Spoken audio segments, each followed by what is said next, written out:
దేవునామానికి స్తోత్రం కలుగును గాక. యూట్యూబ్లోను స్టేటస్లోను వీక్షిస్తున్నటువంటి నా ప్రియ సహోదరులకు నా హృదయపూర్వక వందనాలు తెలియచేస్తున్నాను. ఈరోజు ఒక వాక్యాన్ని మీకు తెలియపరచాలని మీ ముందుకు వచ్చాను. అది మార్కు సువార్త 10వ అధ్యాయము 49వ వచనంలో అక్కడ ప్రభు ఈ రీతిగా చెప్తున్నాడు. అప్పుడు యేసు నిలిచి వానిని పిలువుడని చెప్పగా, ఎవరిని? బర్తలోమయి అనేటువంటి గుడ్డివాడైన బిచ్చగాడిని యేసు ప్రభువు శిష్యులతో చెప్తున్నాడు. నిలిచిపోయాడంట ఆయన ప్రార్థనకు. నిలిచిపోయి అతడిని పిలవమని శిష్యులకు ఆజ్ఞాపిస్తున్నాడు. యేసు ఈరోజు నీ కోసము ఆయన నిలబడ్డాడు. ఆయన నిన్ను రక్షించాలని నిలబడ్డాడు.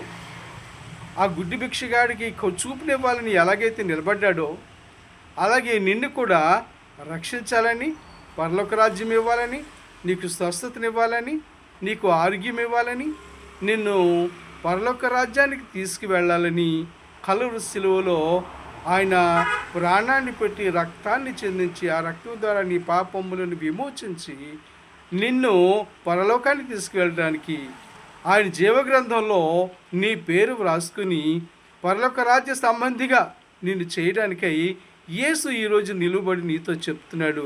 ఏమో తెలుసా నా కుమారుడా, నా కుమార్తె, నీకు ఏమి కావాలి?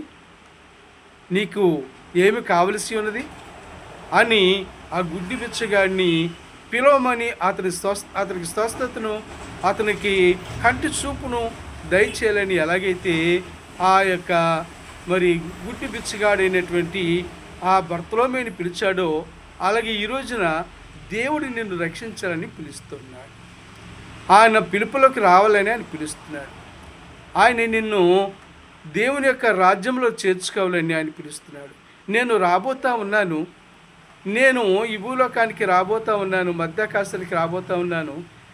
ఆ సమయానికల్లా సిద్ధపడి రక్షణ పొంది మారుమనసు పొంది యేసు రక్తంలో కడగబడినటువంటి నిన్ను ఆయన రాజ్యంలో చేర్చుకోవడానికి ఆయన ఆశిస్తూ ఎదురు చూస్తూ నిన్ను పిలుస్తూ ఉన్నాడు.